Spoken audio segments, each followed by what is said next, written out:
नमस्कार विद्यार्थी मित्रांनो, मागच्या तासाला आपण सूक्ष्म अर्थशास्त्राच्या शेवटच्या मूलभूत संकल्पना बघितल्या। त्यानंतर पुढे आपण अर्थशास्त्राची दुसरी शाखा बघत होतो। दुसरी शाखा म्हणजे स्थूल अर्थशास्त्र होय। तसेच स्थूल अर्थशास्त्र म्हणजे काय तेही आपण बघितलं। तर आजच्या तासाला आपण स्थूल अर्थशास्त्राच्या मूलभूत संकल्पना बघणार आहोत। त्यातील पहिली संकल्पना आहे राष्ट्रीय उत्पन्न, म्हणजे देशाचं एकूण उत्पन्न होय।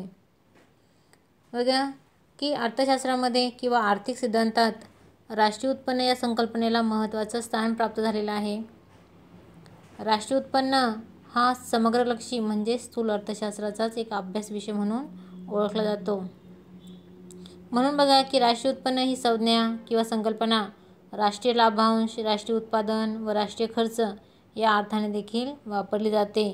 आणि म्हणून बघा की राष्ट्रीय उत्पन्न हे देशाच्या आर्थिक व्यवहारांशी संबंधित असतं, त्यालाच देशाचं एकूण उत्पन्न असेही म्हटले जाते। मग राष्ट्रीय उत्पन्न म्हणजे नेमकं काय? तर एका वर्षाच्या कालावधीत उत्पादित होणाऱ्या सर्व अंतिम वस्तू व सेवांचे पैशातील मूल्य म्हणजे राष्ट्रीय उत्पन्न होय। आता इथं बघा की अंतिम वस्तू म्हणजे शेवटच्या पूर्ण तयार झालेल्या वस्तूंचा उल्लेख इथे केलेला आहे। तसंच बघा वस्तू व सेवा यांचं पैशातील मूल्य म्हणजे राष्ट्रीय उत्पन्न। आता वस्तू बघा की दैनंदिन जीवनामध्ये आपण अनेक वस्तूंचा वापर करत असतो। मग त्या वस्तू की आपल्या देशातच तयार होत असतात किंवा काही वस्तू ह्या इतर देशांकडनं आयात केल्या जातात, त्यांचाही समावेश त्यामध्ये होतो। त्यानंतर सेवा, आता बघा की अनेक घटकांकडनं आपल्याला सेवा प्राप्त होत असते, परंतु त्या बदल्यात किंवा त्या सेवेच्या बदल्यात आपल्याला पैसे हे द्यावे लागतात। उदाहरणार्थ बघा की मोबाईल कंपन्या असेल किंवा वाहतुकी साधनं असेल, बँक असेल, पर्यटन सेवा असेल, हॉटेल व्यवसाय असेल किंवा विमा सेवा असेल इत्यादींचा समावेश सेवामध्ये होतो। तर अंतिम वस्तू व सेवांचे पैशातील मूल्य म्हणजे राष्ट्रीय उत्पन्न होय।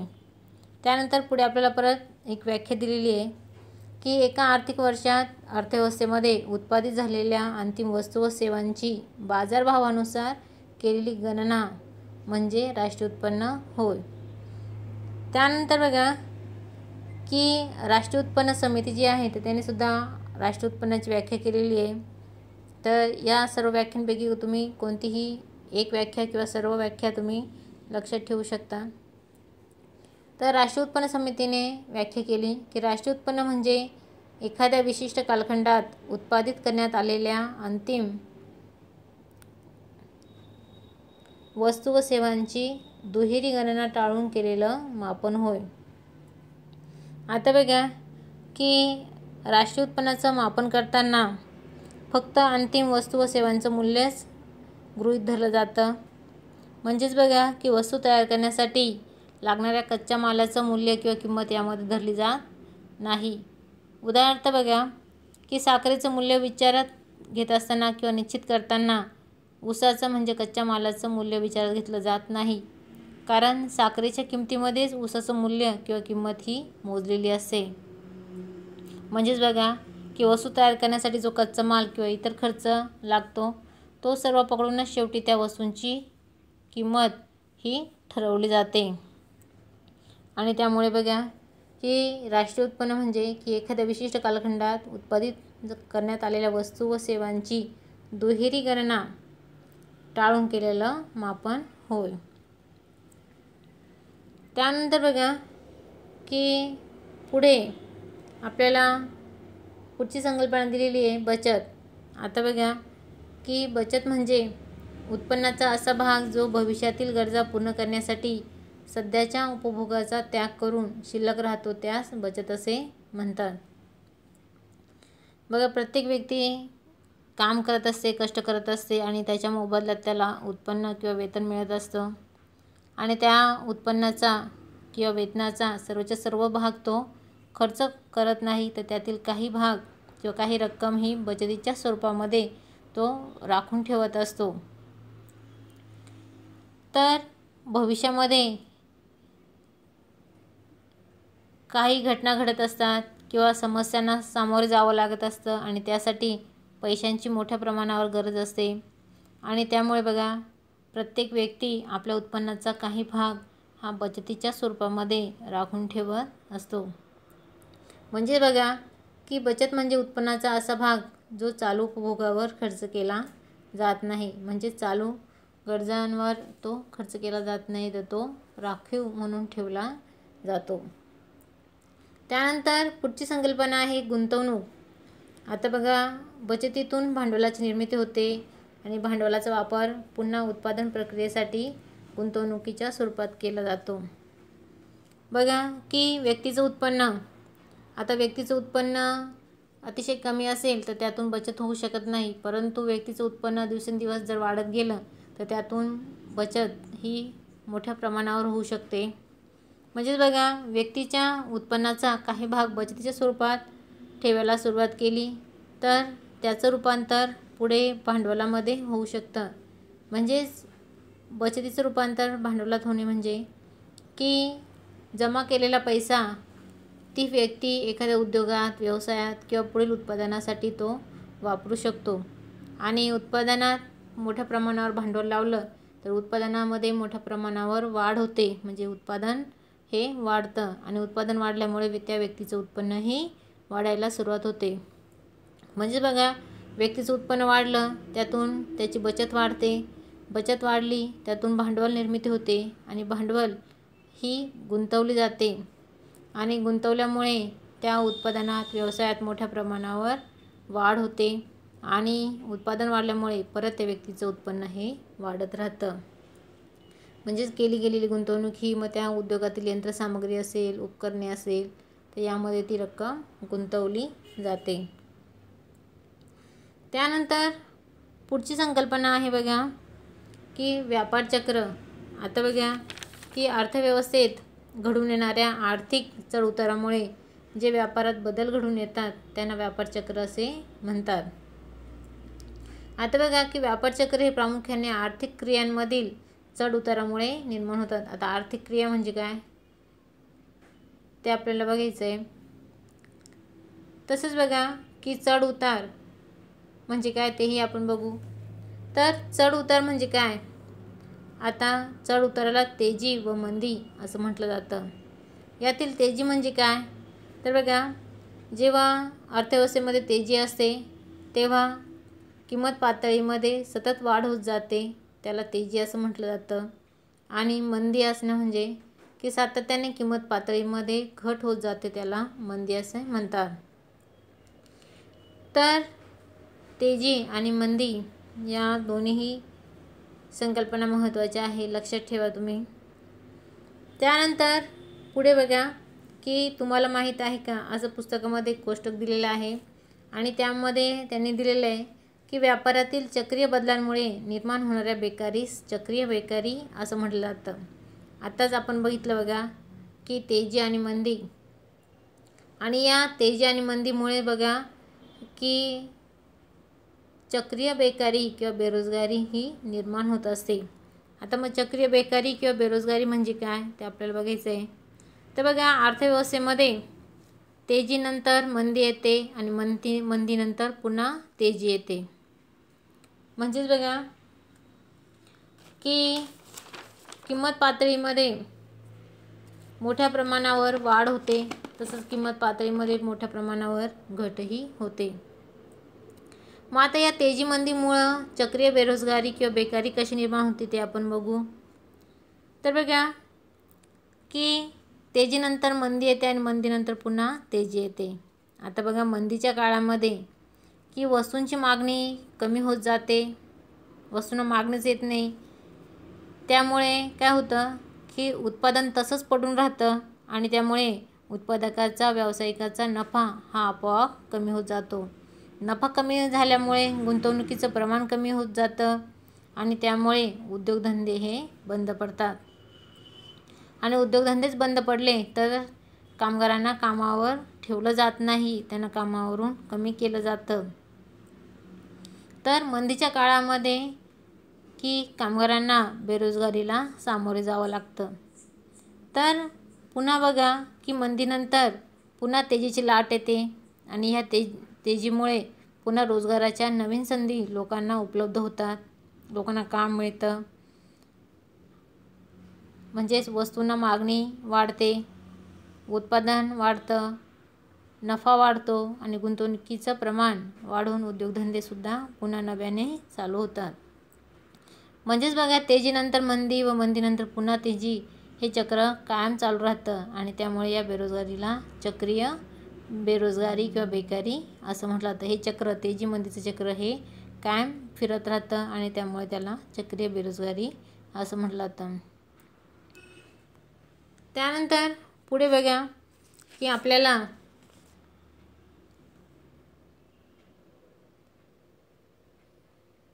आर्थिक वृद्धी आणि आर्थिक विकास या दोन संकल्पना दिलेल्या आहे. त्यातील पहिली संकल्पना आपल्याला बघायची आहे की आर्थिक वृद्धी. आता बघा, आर्थिक वृद्धी या संकल्पनेला संख्यात्मक दृष्टिकोन आहे आणि पुढे आर्थिक विकास ही एक व्यापक संकल्पना असून त्यात गुणात्मक दृष्टिकोन आहे. म्हणजे आर्थिक वृद्धी आणि आर्थिक विकास या दोन संकल्पनांचा अभ्यास आपल्याला करायचा आहे. तर बघा, 1960 पूर्वी आर्थिक वृद्धी व आर्थिक विकास हे दोन्ही शब्द जे होते तर ते अर्थशास्त्रामध्ये समान शब्द म्हणून वापरले जात होते, परंतु नंतरच्या काळामध्ये अर्थशास्त्रज्ञांनी ते वेगवेगळे म्हणून वापरण्यास सुरुवात केली. मग यामधील जी आर्थिक वृद्धी आहे तर ती नैसर्गिक वाढीसाठी वापरली जाते, तर आर्थिक विकास किंवा विकास हा मानवाकडून जाणीवपूर्वक व नियोजन करून केलेल्या वाढीसाठी वापरला जातो. त्यातील पहिली संकल्पना आपल्याला बघायची आहे आर्थिक वृद्धी. आता बघा की आर्थिक वृद्धीला इंग्रजीमध्ये इकॉनॉमिक ग्रोथ असं म्हटलं जातं. त्यातील ग्रोथ या शब्दाचा अर्थ वाढ किंवा वृद्धी असा होतो. मग यामध्ये बघा की आर्थिक वृद्धीमध्ये संख्यात्मक दृष्टिकोन किंवा संख्यात्मक वाढ ही नेहमी विचारात घेतली जाते. उदाहरणार्थ लोकसंख्येमध्ये झालेली संख्यात्मक वाढ होय.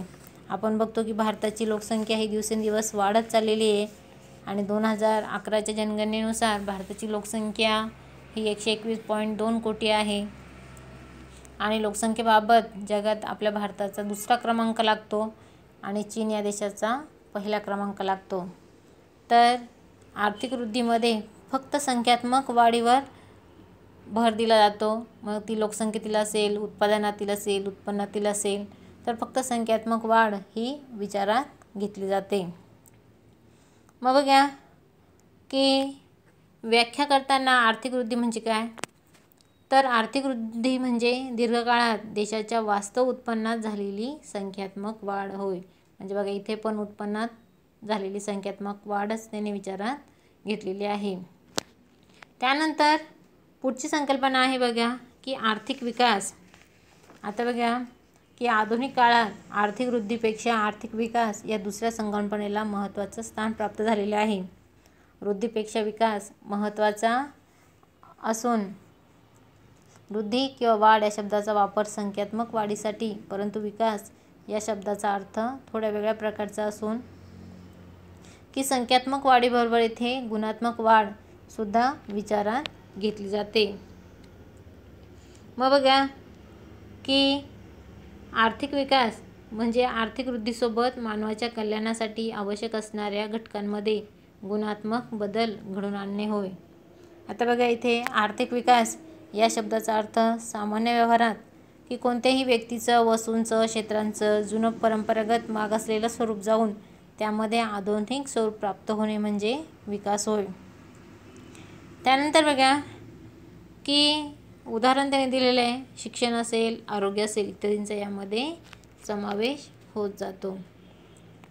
आता बघा की पुढे आपल्याला पुस्तकामध्ये शोधा पाहू असं टायटल असलेलं एक कोष्टक दिलेलं आहे आणि त्यामध्ये बघा की खालीलपैकी कोणत्या संज्ञा या सूक्ष्म अर्थशास्त्राच्या आणि कोणत्या संज्ञा या स्थूल अर्थशास्त्राच्या आहेत त्या आपल्याला ओळखायचं आहे. त्यामध्ये बघा की पहिलं दिलेलं आहे जागतिक दारिद्र्य. आता बघा की सूक्ष्म अर्थशास्त्रामध्ये वैयक्तिक घटकांचा किंवा लहान लहान घटकांचा अभ्यास केला जातो हे आपण बघितलं. त्यानंतर स्थूल अर्थशास्त्रामध्ये एकूण घटकांचा अभ्यास केला जातो, म्हणजे मोठ्या घटकांचा अभ्यास केला जातो, हे आपण बघितलं. मग आता पहिलं आहे जागतिक दारिद्र्य. यामध्ये बघा की देशाचं दारिद्र्य असतं तर आपण त्याचा समावेश सूक्ष्म अर्थशास्त्रामध्ये केला असता, परंतु हे जागतिक सर्व देशाचं, जगातील सर्व देशाचं दारिद्र्याचा उल्लेख यामध्ये केलेला आहे आणि त्यामुळे याचा समावेश हा स्थूल अर्थशास्त्रामध्ये केला जाईल. त्यानंतर वस्तूंची किंमत, इथे फक्त एका वस्तूंचा उल्लेख केलेला आहे आणि त्यामुळे त्याचा समावेश हा सूक्ष्म अर्थशास्त्रात केला जाईल. त्यानंतर आहे व्यवहार तोल. आता बघा, व्यवहार तोल हा आयात निर्यात जे आहे तर त्याशी संबंधित असतो.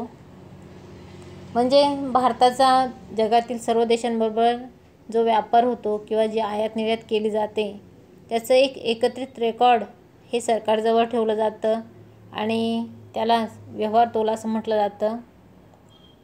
मग हे जगातील सर्व देशांबरोबरचा व्यापार असल्यामुळे त्याचा समावेशसुद्धा हा काय होईल की स्थूल अर्थशास्त्रामध्ये केला जाईल. त्यानंतर उद्योगाचा नफा. आता इथे एकट्या उद्योगाचा नफा सांगितलेला आहे, वैयक्तिक उद्योगात सांगितलेला आहे, त्यामुळे त्याचा समावेश हा सूक्ष्म अर्थशास्त्रात केला जाईल. त्यानंतर पुढचं आहे राष्ट्रीय उत्पन्न. आताच आपण स्थूल अर्थशास्त्राची मूलभूत संकल्पना पहिली जी होती राष्ट्रीय उत्पन्न ती बघितली. म्हणजे राष्ट्रीय उत्पन्नाचा समावेश हा कशामध्ये होईल तर स्थूल अर्थशास्त्रामध्ये केला जाईल. त्यानंतर पुढे बघा की आपल्याला आर्थिक वृद्धी आणि आर्थिक विकास यामधला फरक दिलेला आहे. आता हा फरक आपल्याला बघायचा आहे की सुरुवातीला बघा की त्यांनी व्याख्या दिलेली आहे. आता आपण आत्ताच बघितलं की आर्थिक वृद्धी म्हणजे काय आणि आर्थिक विकास म्हणजे काय, तरी आपण परत एकदा बघणार आहोत की सुरुवातीला बघा त्यांनी फरक करताना आधी त्याच्या व्याख्या दिलेल्या आहे. मग आर्थिक वृद्धी म्हणजे काय, देशाच्या वास्तव उत्पन्नात होणारी वाढ होय. आणि आर्थिक विकास म्हणजे काय तर देशाच्या वास्तव राष्ट्रीय उत्पन्नामध्ये दीर्घकाळापर्यंत होणारी वाढ म्हणजे आर्थिक विकास होय. किंवा आर्थिक वृद्धीबरोबरच महत्त्वपूर्ण आर्थिक घटकात परिवर्तनशील बदल जे लोकांच्या कल्याणात वाढ करतात त्याला त्यांनी आर्थिक विकास असं म्हटलेलं आहे. म्हणजे सुरुवातीला त्यांनी व्याख्यामध्ये फरक केलेला आहे. त्यानंतर पुढे आहे बघा की व्याप्ती त्यांनी दिलेली आहे. मग आर्थिक वृद्धी ही संकुचित व संख्यात्मक संकल्पना आहे असं त्यांनी म्हटलेलं आहे. म्हणजे आर्थिक वृद्धीमध्ये फक्त संख्यात्मक घटकांचाच विचार केला जातो, यामध्ये गुणात्मक किंवा इतर घटकांचा विचार केला जात नाही आणि त्यामुळे आर्थिक वृद्धीला संकुचित संकल्पना म्हणून ओळखलं जातं. त्यानंतर पुढे आहे आर्थिक विकासामध्ये, तर आर्थिक विकास ही व्यापक व गुणात्मक संकल्पना आहे. मग बघा की आर्थिक विकासामध्ये की संख्यात्मक वाढीबरोबर त्या वाढीचे गुणात्मक बदलही विचारात घेतले जातात. म्हणजे बघा की आर्थिक विकासात संख्यात्मक व गुणात्मक अशा दोन्ही घटकांचा विचार केला जातो. लोकसंख्येतील वाढ विचारात घेतली तर त्यांची गुणवत्ताही विचारात घेतली जाते. त्यानंतर आहे की शक्यता. आता बघा की आर्थिक वृद्धी आणि आर्थिक विकास त्यातील शक्यता त्यांनी दिलेल्या आहे की आर्थिक वृद्धी ही आर्थिक विकासाशिवाय शक्य आहे. एखाद्या देशामध्ये आर्थिक विकास झालेला नसेल पण तेथे आर्थिक वृद्धी ही होऊ शकते, म्हणजे लोकसंख्येमध्ये वाढ होऊ शकते किंवा उत्पन्नात वाढ होऊ शकते. तर आर्थिक वृद्धी ही आर्थिक विकासाशिवाय शक्य आहे, परंतु बघा आर्थिक विकास हा आर्थिक वृद्धीशिवाय होऊ शकत नाही. म्हणजेच बघा की आर्थिक विकास होण्यासाठी आर्थिक वृद्धी ही महत्त्वाची असते. म्हणजेच की आर्थिक वृद्धी किंवा आर्थिक विकास होण्यासाठी आर्थिक वृद्धी हा महत्त्वाचा घटक समजला जातो. म्हणजेच बघा की आर्थिक विकास करायचा असेल तर लोकसंख्या हा घटकही तितकाच महत्त्वाचा आहे. त्यानंतर पुढे त्यांनी दिलेलं आहे की आर्थिक वृद्धी ही एकांगी संकल्पना आहे आणि आर्थिक विकास हा सर्वसमावेशक संकल्पना आहे, कारण आर्थिक वृद्धीमध्ये फक्त संख्यात्मक घटकांचा विचार केला जातो, त्यामुळे ती एकांगी संकल्पना. आणि आर्थिक विकासामध्ये सर्वसमावेशक म्हणजेच संख्यात्मक घटकांबरोबर गुणात्मक घटकांचाही विचार यामध्ये केला जातो. त्यानंतर बघा की आर्थिक वृद्धी ही स्वयंस्फूर्त आणि प्रतिगामी बदल आहे. म्हणजेच बघा की आर्थिक वृद्धी ही स्वयंस्फूर्त संकल्पना म्हणून ओळखली जाते, तर आर्थिक विकास हा सहेतुक व पुरोगामी होणारा बदल म्हणून ओळखला जातो. त्यानंतर शेवटचं दिलं त्यांनी, आर्थिक वृद्धी ही राष्ट्रीय उत्पन्न व दरडोई उत्पन्नाद्वारे मोजली जाते. म्हणजे आर्थिक वृद्धीचं मोजमाप करायचं असेल तर त्यासाठी राष्ट्रीय उत्पन्न किंवा दरडोई उत्पन्न. आता दरडोई उत्पन्न म्हणजे काय, तर दर म्हणजे प्रत्येक, डोई म्हणजे डोकं, प्रत्येक डोक्याचं किंवा प्रत्येक व्यक्तीचं उत्पन्न म्हणजे दरडोई उत्पन्न होय, आणि त्याद्वारे आर्थिक वृद्धी ही मोजली जाते. आणि शेवटी आहे आर्थिक विकास. बघा आर्थिक विकास हा कृषी उत्पादकता, औद्योगिक उत्पादकता, जीवनमानाचा दर्जा इत्यादीद्वारे मोजला जाते. म्हणजे देशातील शेतीची उत्पादकता असेल, उद्योगांचा विकास असेल किंवा लोकांच्या राहणीमानाचा दर्जा असेल इत्यादीवरून त्या देशाचा आर्थिक विकास हा मोजला जातो. तर आपल्याला पहिल्या प्रकरणामध्ये शेवटचा भाग आपण बघितला की आर्थिक वृद्धी आणि आर्थिक विकास यातील फरक आपल्याला त्याने दिलेला होता. आणि इथे हे आपलं पहिलं प्रकरण संपलेलं आहे. तर पुढच्या तासाला आपण पहिल्या प्रकरणावरील स्वाध्याय म्हणजेच त्यावरील प्रश्न आपण बघणार आहोत, आणि कोणकोणत्या प्रकारचे प्रश्न हे परीक्षेत विचारले जातात किंवा विचारले जातील तर ते आपण पुढच्या तासाला बघू. तोपर्यंत धन्यवाद.